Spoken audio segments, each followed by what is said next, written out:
This box is made using the VCarve Pro and the Box Creator Gadget to be able to hold this 3-in-1 doweling kit. I opened up the VCarve Pro, and this is the file that I created using the Box Creator app. Now I'm going to turn off the toolpath so that you can see this. And you can actually see where the dog bones are automatically generated into this. And this actually is the toolpath line right here. And if I go over to the Box Creator app, I'll just click on this, and the sizes of this were 375 millimeters on the width, 257 on the depth, 70 on the high, and I set up the joint width for 20 millimeters. The reason I had set up this, I actually measured the 3-in-1 doweling jig, the foam itself, and then I added the 24 millimeters, 12 on each side, to be able to get me the outside, because these are the outside measurements. Now I did not put in the allowance, and that's the reason it was a little bit tighter. Typically I'll put in about a 0.015, and I did not do that on this. That's why it was so tight, and I had to use the hammer to be able to put it in. The nice thing about it, you do have the options to be able to choose what pieces that you want. In this case, I wanted the bottom and I wanted the 4 sides. Did not want the lid because the material that I had was not large enough to be able to include the lid. So this is one way that you could make drawers for your kitchen cabinets or for your shop. And if you wanted to, you could actually eliminate the bottom and put on a 5 millimeter bottom and just create the size. It's your choice. The other thing, when you get down to the bottom, I set it up with the flat lid, and I set it up with the square tabs. And then I hit OK, and that's what it generated. So you can see the bottom and the 4 sides. I'm using a 1/2-inch plywood to be able to cut this box out, and unfortunately this scrap piece of material was not large enough to do the entire box. So I'm going to show you how I cut it out on this material and then used a different material to finish the box.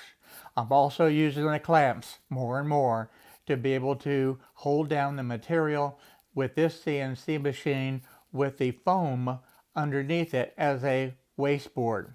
And this is actually working out extremely well. Another change that I'm making is I'm doing a Z probe first before I set up the XY work position. Since I'm using the clamps more and more, I'm not using the bottom left-hand corner. I'm actually coming in and placing that home position right here. Now this is usually about 1 to 2 inches on the X and on the Y axis. And I can set that as my work home position and zero the machine at that point. This gives me a huge advantage. By doing it this way, I can eliminate the clamp problem altogether. I do not have to worry about hitting the clamps because the project is going to be cut on the inside of this area, leaving in essence a border all the way around the material where the clamps actually are located. I'm also using the dust collection on virtually every project that I do. In the past, I have left the dust boot off so that you could actually see the carving, but quite frankly, nobody really cares.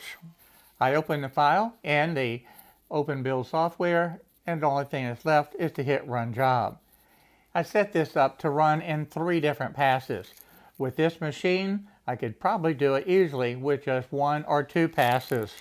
You can see now that it's completely cut out, and you have the 4 sides, you have the bottom, but this was not large enough to be able to cut out the top.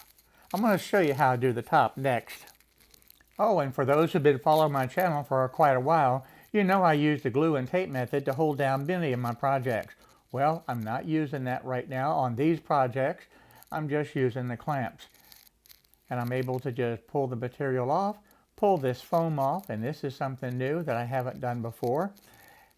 And that protects the wasteboard. Using plenty of glue, this box just snaps together very easily. I do not use any nails at all. I just use the glue and these box joints themselves to be able to hold the box together. With the glue in, now time to put in the last piece of this box. And this actually fits just a little bit tighter than what I had hoped for. I did not measure the actual thickness of this plywood beforehand, so this one took just a little bit of persuasion with the rubber hammer, but it still went in very, very well. So I'm happy with how this did. Now I'll just wipe off the excess glue, and I'm ready to show you the top and how I set that up. Yeah, if I stopped at this point, I would have a nice tray, or I would have a nice drawer for a cabinet. But let's continue on. I'm going to make the top now, and this is 5mm piece of plywood that I'm going to use. Now, to be able to set this up, I don't need any tape measures at all. I just need to make sure that this plywood is larger than this box. And then I'm going to use the box itself to be able to set up the size that I need to cut it. So I'm just going to slide the box over till it just barely touches the saw blade, and then I'll run the 5mm plywood through the saw. This gives me the exact width that I need when I cut this through the saw. There's no guesswork here and no taking a chance on making an error with the measurement. I'll repeat this process now and do the length, and I'll be ready to glue this on. You've seen me use this method before whenever I can to avoid using the tape measure, and it actually gives a much more accurate measurement this way. The next step is just to take this 5mm plywood and glue it to the box. That's right, we're going to make a completely sealed box. Again, I'm not using any nails for this. All I'm doing is putting the glue all the way around the edge, and then I'm taking the 5mm plywood and just dropping it right on top, making sure that it's even all the way around. A couple of 10-pound weights will hold it in place while the glue dries. This is what it looks like after doing just a little bit of sanding, but I want to show you what it looked like before I did the sanding. This was the rough plywood that I had used, and I want to show you how to make it really pretty, really smooth in a matter of just a couple of minutes. Just take some regular white glue and rub it into these slots. It doesn't take much, just to fill the gaps.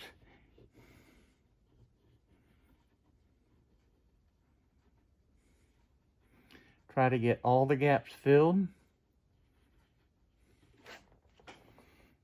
You can see the voids in the plywood.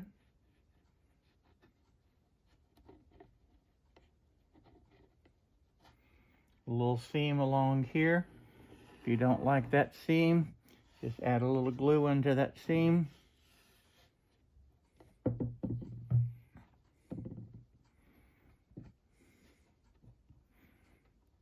That should do it.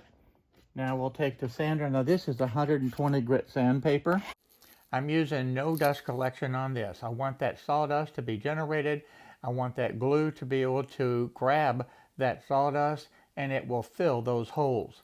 That way you save the step on trying to do all that time-consuming puttying. You don't need to do that. Just let the sawdust itself get attracted to that glue. It'll fill the holes and make a beautiful finish, as you just saw. If there's some holes that are still not quite filled, just come back and add some extra glue. This also takes care of the little dog bones that were cut into this so that this box joint would fit together.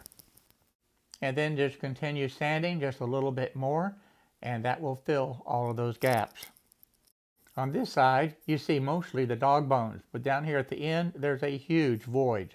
The easiest way to do that is just fill that void with glue, and then take some sawdust, pack it into that area so it's overfilled, and you basically form the corner again using that sawdust and the glue.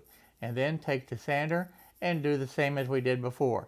Sand it, and it will fill all the little voids, and that looks really, really good. And that looks 100% better. All smooth, all the gaps are filled. The little dog bone holes are all filled. So that looks pretty good. I'll round over this top edge to be able to have it blend in like this. And when I do that, I look at this line all across here, and that just makes it where it's a real nice little round over. And to do this little round over, it takes literally just a few seconds to be able to do it. And all I'm doing is just looking and making sure that I have a nice straight line across the top of that box. And that way I know that it's consistent and it's smooth, and it gives me the roundover that I'm looking for. Now comes the fun part. We're going to open up this box, because right now this box is completely sealed.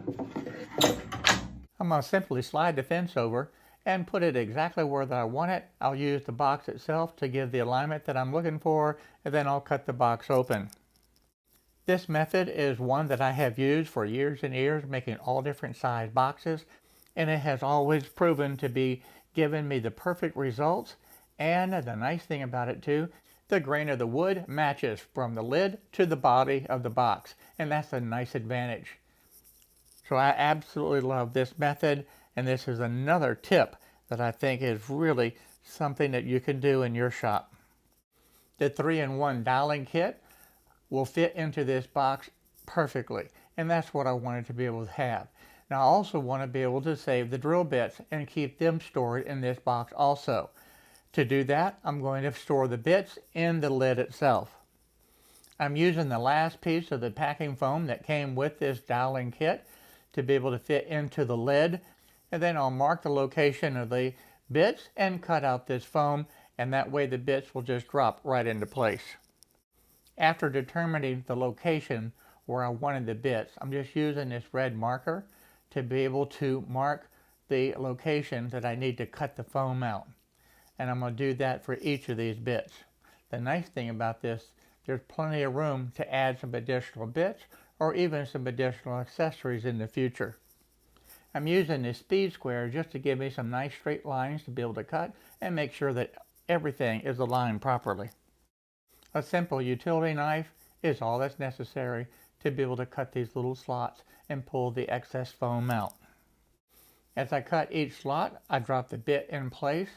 One thing I want to point out to you is that this slot is actually cut about 50%, maybe 75% of the total width of the bit. That way the foam itself gives a little bit of pressure to hold the bit in place. It's time to add the hinges, and to be able to hold the lid securely in place, I just use a rubber band, and that will hold it exactly where it needs to be. Then I'm going to lay out the location of the hinges, screw them in place, and then I'm going to flip it over and do the same thing with the latch. The latch that I have is actually left over from another project, and it's a little bit oversized for this box, but I've got it, I'm going to use it, and it will work. I always try to use the leftover scrap wood that I have and any hardware. If I don't have to run to the store to buy it, and I can recycle and reuse things in the shop, well, that's what I'm going to do. And this project is no different. And just like that, that last screw is in, this box is officially done.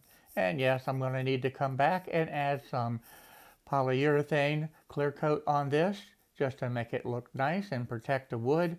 But this box is finished, and I can go ahead and put the dialing jig in it for now to be able to hold it. And this latch, although oversized, does work.